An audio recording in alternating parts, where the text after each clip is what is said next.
بصح في ليلة القدر كيكونوا الجن والشياطين مطلوقين، لكن حنا كنعرفوا باللي في رمضان كيكونوا كلهم مشدودين. لكن الا كانوا كاملين مشدودين، كيفاش هاد السحارة والمشعوذين كيديروا هاد الطقوس وهاد الممارسات في هاد الليله؟ وعلاش بالضبط كيختاروا هاد الليله ديال ليله 27؟ وعلاش بزاف الناس في هاد الليله كيقدروا يحسوا براسهم باللي ماشي طبيعيين، يعني كتبان عليهم واحد الحاله اللي غريبه؟ هاد الاسئله كاملين الخوت غادي نجاوبوا عليهم في هاد الحلقه، وغادي نكتشفوا بعض الاسرار وشي اشياء اللي بزاف الناس ما عارفينهمش.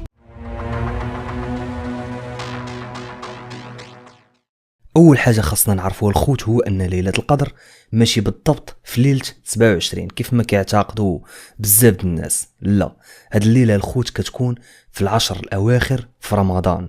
امتى جات بالضبط الله اعلم، حتى حد ما يقدر يعرف، وحتى حد ما يقدر يعرف بالضبط هاد الليله امتى جات في هاد العشر ايام الاخرى في رمضان. بعض العلماء كيقولوا انها في ليله 27، وبعض العلماء كيقولوا في ليله 26، والبعض كيقول في ليله 25، وكل واحد وشنو كيقول. لكن حتى شي حاجه ما مؤكده، حيت النبي ديالنا الكريم ما قالش لينا هاد الليله امتى جات بالضبط. وبطبيعه الحال الرسول صلى الله عليه وسلم كان كيف هاد العشر ايام الاواخر في رمضان كان كيديرها كامله للعباده والتضرع الله عز وجل. يعني بالضبط في هاد 10 ايام الاخر في رمضان كيجتهد بزاف في عباده الله عز وجل، خصوصا ان عارف في هذيك 10 ايام كاينه ليله القدر، ويعني خاصو يعبد الله مزيان باش يصادف هذيك الليله ديال 27، حيت كيف كنعرفوا كلنا ان هذيك الليله خير من 1000 شهر. وعلاش الله عز وجل ما قالش لينا هذه الليله امتى جات بالضبط؟ فهنا كاينه واحد الحكمه اللي كبيره. وعن عبد الله بن انيس انه قال: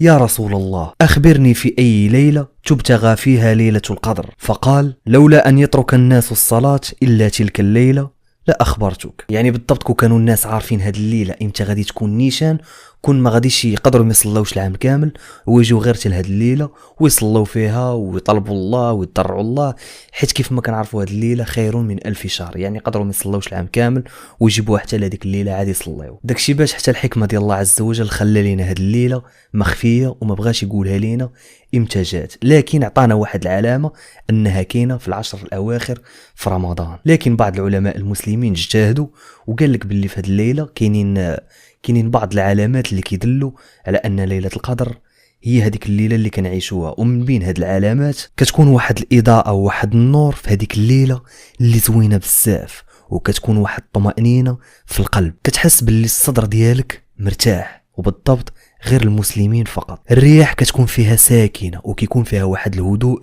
اللي رائع واستثنائي. اما بالنسبه للجن والشياطين، واش كيكونوا في هاد الليله ديال 27 او بالاحرى في ليله القدر، واش كيكونوا مطلوقين ولا لا؟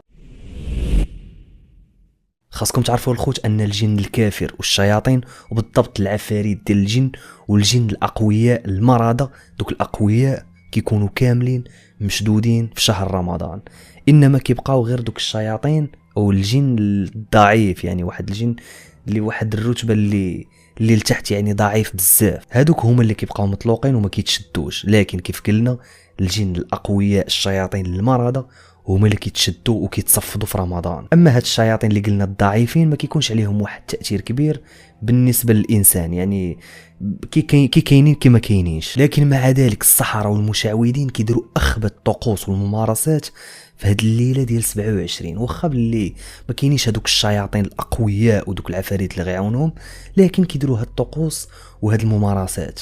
علاش؟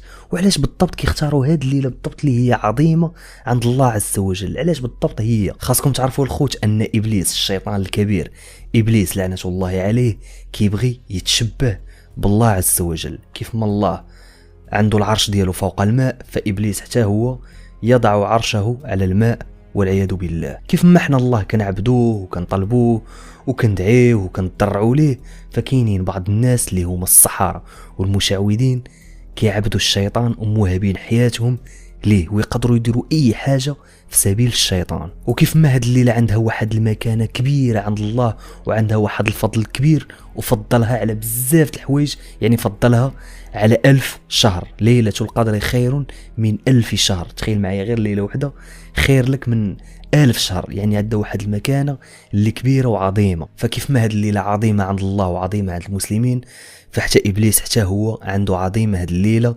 بالتقرب للسحر ومشعوذين ليه. فهاد الليلة كيتقاموا بزاف الطقوس والممارسات اللي خبيثين واللي الصراحة يقشعر لها الأبدان. صراحة كتلقى بعض الذبائح لغير الله، كتلقى القرابين، وكتلقى شي حوايج اللي خبيثة، خصوصا كيكتر فيها السحر للناس. يعني أي واحد بغي يسحر شي واحد فكيختار هاد الليلة تماك في كيسحر ليه. كلنا كنعرفوا باللي الشيطان إلا بغيتيه يخدمك فخاصك دير أخبث الأشياء، مثلا النجاسة على كتاب الله والعياذ بالله. يعني كدير شي حوايج اللي خبيثين ونجسين. وكيف ما هاد الليلة تهي كبيرة عند الله، فإلا درتي فيها شي حوايج اللي خايبين ودرتي شي ممارسات اللي خايبين، فهنا راك كفرتي. فهاد الليلة كيكونوا جوج الأقسام ديال الناس. كاينين واحد الناس أو واحد الفوج اللي كيمشي للجامع، كيمشي كيصلي، كيدعي الله. والدعاء في هاد الليله الخوت كيكون مستجاب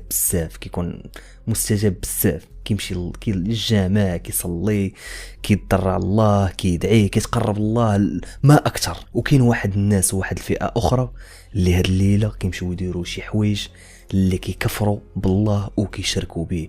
كيمشيو كيديروا المجامر، كيديروا السحور، كيديروا شي طقوس وشي ممارسات اللي حقيقة كيبقى فيك الحال ملي كتسمع شي حوايج بحال هكا. يعني بصح هاد الناس كيكونوا قاطعين يديهم من يد الرحمن. لكن ديما كنرجعوا لقول الله عز وجل: وما هم بضارين به من احد الا باذن الله. كاينين بعض الناس اللي كيتسحروا في هاد الليله وكيدار لهم شي سحر اللي خطير، لكن هذاك السحر ما كيبداش ياثر فيهم حتى كيفوت رمضان وكيهبطوا الشياطين والمرده ديال الشياطين اللي مصفدين. يعني داك السحر ما كيبداش يحس به هذاك السيد حتى كيهبطوا هذوك الشياطين الخبيثين. عاد هذاك السيد كيبدا ياثر فيه هذاك السحر. ويقال ان هذاك السحر اللي كيتخدم في ليله 27 كدوز عليه 3 ايام عاد كيتاكتيفا. يعني ما كيتاكتيفاش في هذيك اللحظه اللي دار. يعني كيبقى واحد 3 ايام 4 ايام عاد كيتاكتيفا، وبالضبط ديك الساعه كيكون سالا رمضان مع النهايه ديالو. لكن في الاخير الخوت كتبقى هاد الليله من الليالي العظيمه عند الله وعند المسلمين. هاد الليله الخوت اللي خير من 1000 شهر. هاد الليله اللي كتنزل فيها الملائكه وجبريل عليه السلام. وفي واحد الحديث: من قام ليلة القدر إيمانا واحتسابا غفر له ما تقدم من ذنبه. حنا كاينين بعض الناس اللي عارفين هذا الشيء، لكن مع ذلك كيمشيو وكيديروا طقوس وممارسات، وكيمشيو الناس يشروا شي بخور وكيشروا شي عجب اللي في الحقيقة كيبقى فيك الحال حيت بلد إسلامي وكتلقى شي ناس كيديروا هذا الشيء وكيلتجئوا لهذا الشيء. صراحة في الاخر كتقول الله يسر والله يهدي ما خلق. الله يهدي اي واحد يبعد على هاد الطريق وما يبقاش غادي فيها، حيت هاد الطريق في الاخر كديك غير الهلاك. كاينين بعض النساء اللي كيبغيو يسحروا رجالاتهم باش يوليو يبغيوهم، وكاينين اللي كيسحروا الفلان باش يضروه، وكل واحد والسحر كيديروا على قبل شي فائده. لكن في الاخير داكشي كامل اللي كيديروا كيرجع لهم غير هما كيرجع لهم بالمضره. يعني خلاصه القول: عمر ماشي الشيطان ولا شي جن كافر غادي يخدمك في شي حاجه اللي زوينه، يعني ديما غادي يخدمك غير في الشر وفي المضره، وداك الشيء كامل فراه كيرجع لمولاه. كنطلبوا الهدايه والمغفره لهاد الناس والله يهديهم. كنتمنى الخوت الحلقه تكون عجباتكم، وإلا عجباتكم واستمتعتوا بها ما تنساوش تخليو لايك وتبارطاجيو مع اصحابكم. كان معكم امين نقيطي. تهلا.